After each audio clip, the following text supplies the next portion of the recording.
relasyon si Sinap at Matthew. It's been 3 years since sinagot ng dalaga si Matt, ang binata ang namamahala ng kumpanya na pinapasukan niya.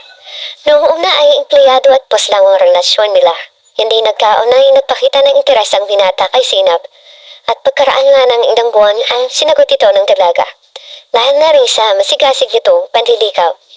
Matthew Liam Arellano, handsome guy, tall, and a CEO ng maraming negosyo na hawak niya. Ngunit marami siyang di sinasabi sa nobya tungkol sa totoong pagkatao. Isang lihim na alam niyang hindi matatanggap ng dalaga. Hi, Will. Tapos na ba ang trabaho mo? Tanong ni Matt nang makalapit sa nobya. Napatingin ang dalaga sa kanya at himiti. Patapos na. Sagot ito at muling itinuon ang mga mata sa computer. Nagbuluhan na naman ang mga kasamahan ni Sina. Dahil laging nasa kanya si Matt. At dahil si Matt ang CEO ng kumpanya at ang dalaga ay isang simpleng empleyada lang. Hindi na lang nila pinapansin ang mga chismis. Basta wala silang naapahang tao, ay okay lang sa kanila na pag-usapan sila. Hinila ni Matt ang isang silya at itinabi iyon kay Sinap para maupo sa tabi ng dalaga. Anong mayroon at ang aga kang lumabas ng opisina mo? Tanong ni Sinap na hindi nililingon ang lupo sa tabi niya. Hinawakan ni Matt sa bewang si Sinap at inilapit sa kanya. Saka hinapit at tinalikan sa pato ang nobya. Babe, ano ba? You're still in the office. Masyado kang PDA. Umiwas at tumayos ng upor si Sinap at muling ibinalik ang mga mata sa ginagawa. Naglalambing lang.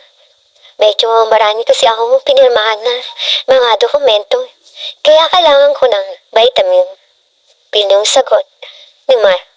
Natatawang kinurot ni Sinap si Matt sa tagliran. Ouch! Malakas sa taing ni Matt at hawak ang tagliran niya na kinurot ng dalaga. Masyadong clingy si Matt kay Sinap. Mahal na mahal niya ito at hindi siya nahihiyang ipakita sa lahat ang nararamdaman niya para sa dalaga. Kahit saan sila mapuntang dalawa ay ganito sila kasweet. Mr. Matthew Liam Arellano, may oras po ang lambingan. Hindi po sa oras ng trabaho. I am your boss. Baka nakakalimutan mo. Ting sabi ni Matt. Napairap si Sinap. Dahil sa sinabi nito sa kanya, hindi naman niya nakakalimutan niyo. Huwag na lang nitong ipamukha sa kanya na empleyado lang siya nito. Oo na, hindi ko nakakalimutan. Inis na sagot ni Sinap at muling itinaon ang mga mata sa computer. Iba ang timpla ng mukha ni Sina.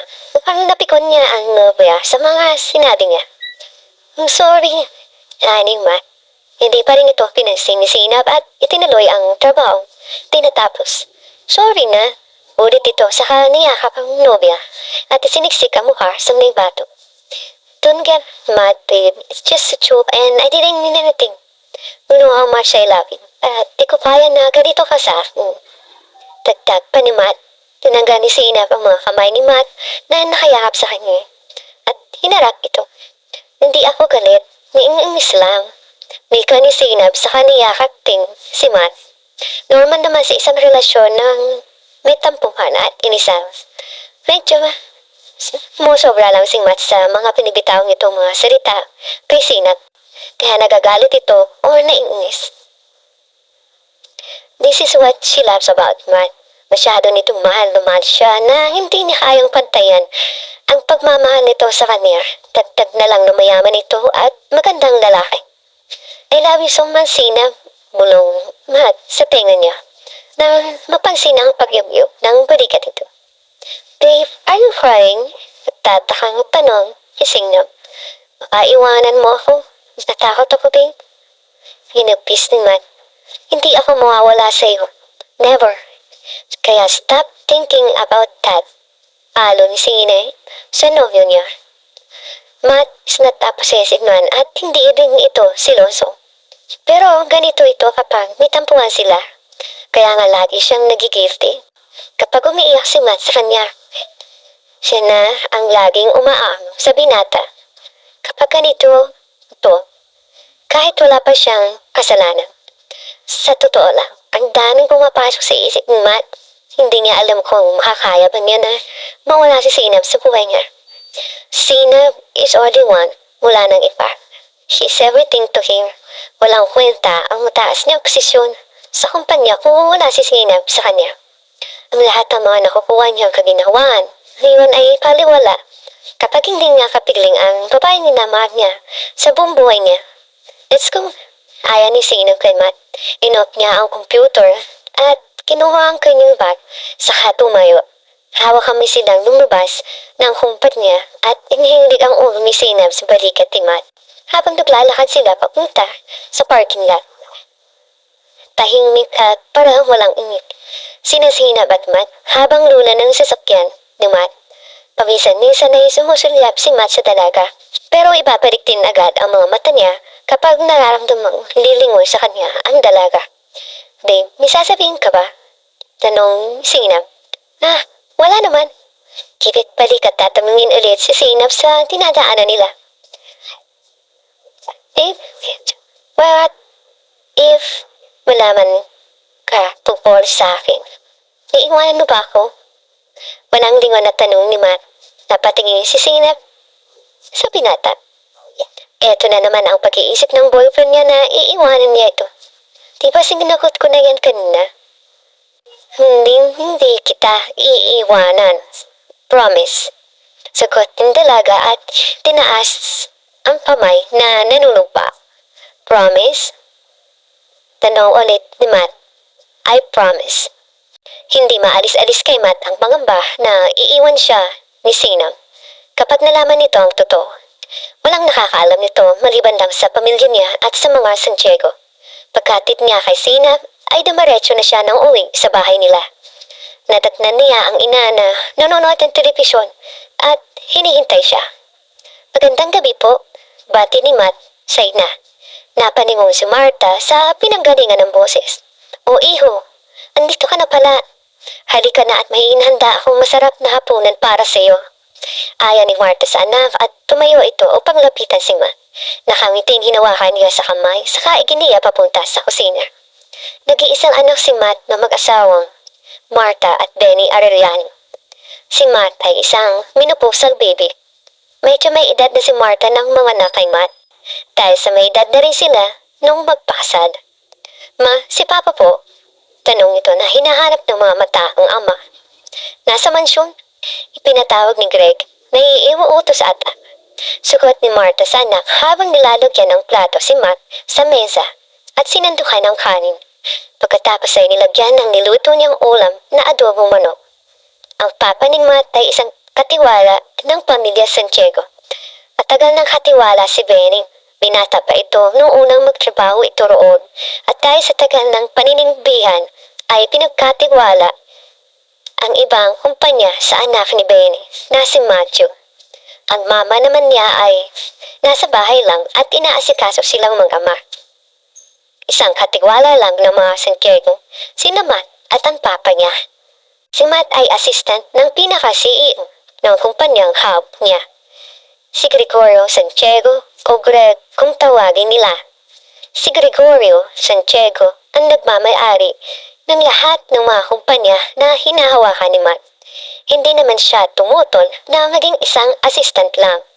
Kahit na nakapagtapos siya ng mataas na kurso sa kolehiyo. Gusto niyang tumanaw ng utang loob sa mga Santiago. Ilang gabi nang hindi nakakatulog ng maayos sa pag-iisip si Matt. Nagsisinungaling siya kay Sina tungkol sa totoong pagkatao niya. Pinagmamalaki pa naman siya ng nobya na isa siyang mayaman at maraming negosyo na pinapalago. Ang hindi nito alam ay siya lang katiwala o assistant ng totoong may-ari. Kinabukasan ay nadatnan niya ang mama niya na nasa kusina. Naramdaman nito ang presensya niya kaya humarap ito sa kanya. Anak, wala ka bang pasok ngayon sa kumpanya? Tanong ni Marta at pinagtimpla ng kape ang anak. Wala po ma. At tumupo na si Matt at dinala ni Marta ang kape na ginawa niya para sa anak. Anak, nasabi mo na ba kay Sinab ang totoo? Biglang natanong ni Marta habang umuupo ito sa upuang katabi ni Matt. Umiling-iling ng ulo si Matt saka humigap ng kape. Hindi ba dapat na niyang malaman ang lahat? Tanong pa ni Marta. Ma, paano kung iwan ako ni Sinap? Mahat, kung mahal ka talaga ni Sinap, matatanggap niya kung sino ka at kung ano ka. Sasaktan ko lang po si Sinap, ma. Puguho ang expectation niya sa akin kapag nalaman niya na isa lang akong mahirap. Saad ni Matt na napayo ko. Ngunit iyon naman ang totoong pagkatao niya. Hinawakan ni Marta sa balikat ang anak. Anak, nasasaktan mo na siya sa pagsisinungaling mo sa kanya. Mas gugustuhin mo ba na malamang pa niya sa iba? Isa na yun siya'y kinakatakot ni Matt.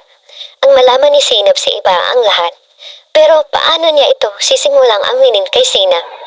Mas gugustuhin ko po patuloy na magsinungaling kesa mawala sa akin si Sinap. Mahal na mahal ko siya. Pero nasasaktan ka na rin, Matt.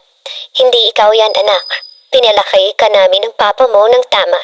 Hindi kita tinuruan na magsinungaling sa kapwa. Pangarap ni Marta sa anak. Para naman po ito sa kaligayahan ko. Ang pagsisinungaling ko kay Sinap.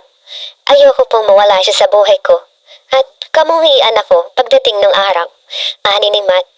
Umiling-iling ng ulo si Marta. Hindi sa ganito, anak. Alam mo na wala tayong yaman na ipagmamalaki sa ibang tao. Pero ang pagiging mabuting tao natin, maipagmamalaki natin yun sa lahat ng tao. Hindi ka namin inimulat sa lahat ng karangyaan. Mas gugustuhin namin ng papa mo na paghirapan ang lahat ng ibinibigay namin sa iyo. Hindi sa ganitong paraan ang magkuwari kang mayaman. Hindi ka lang nagsisinungaling kay Sinap, pati na rin sa sarili mo. Dagdag pa ni Marta. Sana lang hindi mong pagsisihan ang araw na itinago mo kay Sinap ang lahat.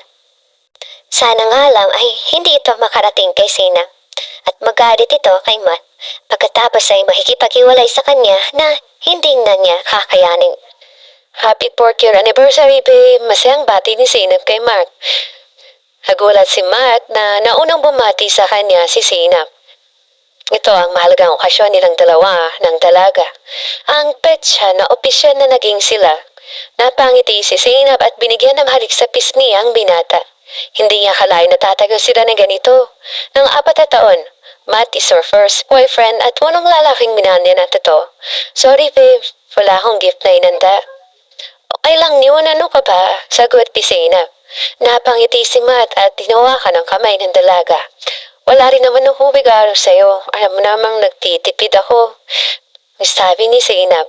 My girlfriend is so stingy. Sabay pisin sa ilong ng dalaga. Hindi ako kuripot, nagtitipid lang. Pagtatama nito. Natatawa naman si Matt sa tinuruan ng girlfriend niya. Whatever it is, I still love you. And happy 4th year anniversary, babe. Sabay lahat ng regalo niya kay Sinap at may bouquet of red roses pa. Akala siguro ng dalaga ay nakalimutan na niya ang araw ng anniversary nila. Napaiyak ito. Akala niya ay nakalimutan ni Matt. May pa-surprise pala sa kanya ang nobyo. Oh, bakit ka umiiyak? Nangingiting tanong ni Matt na nakatingin lang sa dalaga. Panay ang pagikbi ni Sinap. Akala ko nakalimutan mo na tapos may pa-surprise ka pala sa akin. Sagot ng umiiyak na si Sinap. That is because I love you so much. Ani ni Matt. Ngumiti ang dalaga at kinabig ng yakap si Matt. And I love you too, babe. Pusang sagot ni Sinap habang yakap ang binata. Wait, babe. There's more. You need to get ready tonight and I'll pick you up at 7 o'clock in the evening.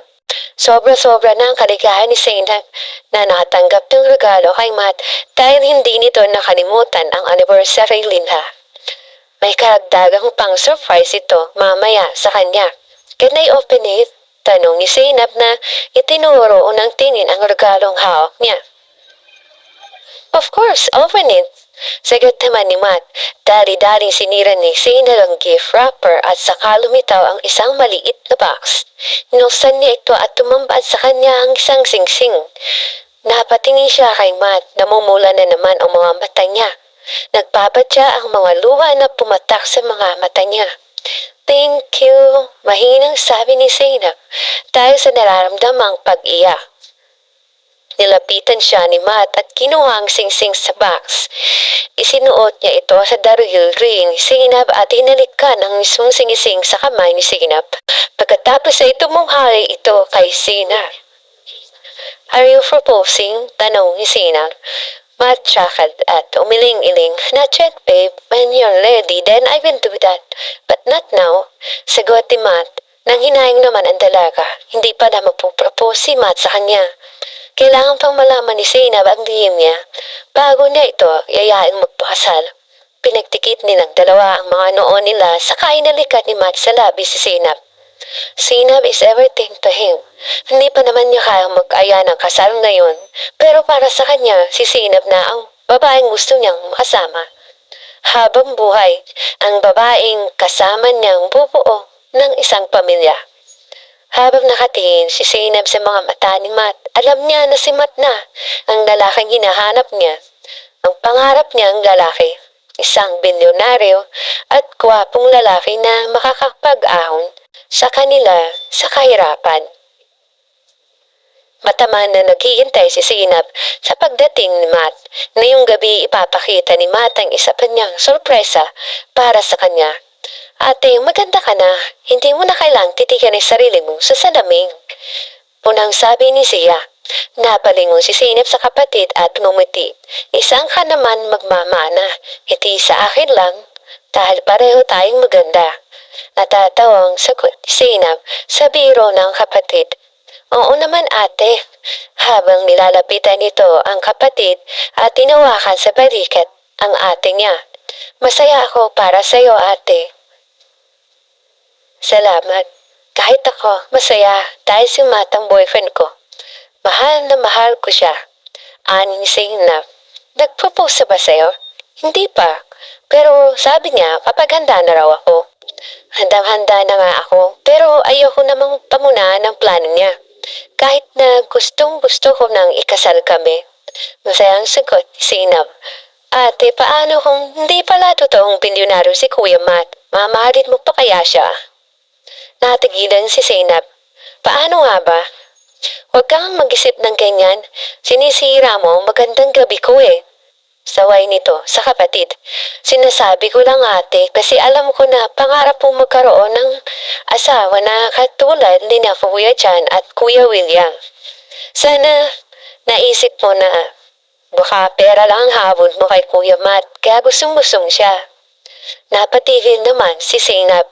Masyado naman itong ibinababa ang pagkakakilala nito sa kanya. Alam niya yon, pero ayaw niyang isipin na isang mahirap din si Matt. "Ang gusto ko lang siya magkaroon ng mayamang asawa. Pero mahal ko talaga ang Kuya Matt mo. Kung tatanggapin ko bang mahirap siya? Baka." Hindi siguradong sagot ni Sinab. If you like this video, please like and share. And comment below.